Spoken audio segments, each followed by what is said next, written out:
Hello hi नमस्ते समस्त भल थे मुझे पुणी एक मोर नुआ मिनी ब्लॉग को स्वागत करूँ मोर कहबार कथा कि जो मैंने लव रे धोखा खाई भावुच कि आम मैंने बहुत दुखर अच्छे से मैंने खुशी अच्छा तो से मोर गोटे कथा तो मुझे जो कांदुली तो मोर गोटे सांग मत कहला कि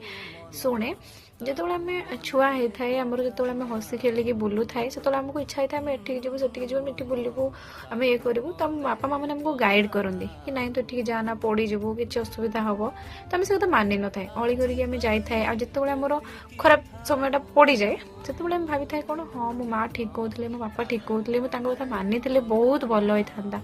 हाँ ना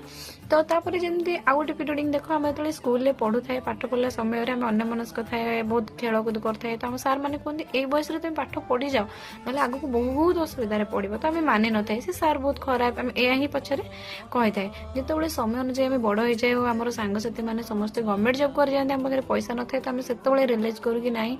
से सार आम ठीक थे आमको बहुत भल कथा पदे कहते कि नाई से कथा शुणी आज हुए तो आमको दिन देखा पड़ी न था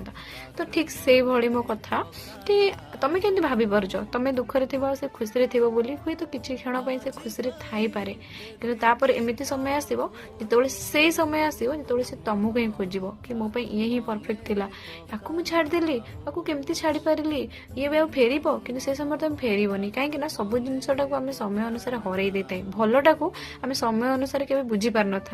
सब बड़े आम भावी थाए से भी दिने तुम्हें जी लुह गड़ेच तार 3 गुणा लुह गड़ेब तुम केबे भी भावनी कि तुम सहित होता अन्यायटा सहित खुशी परिणत हो तुम खुशी आसला बेलू से दुखरे थी बुझीपार।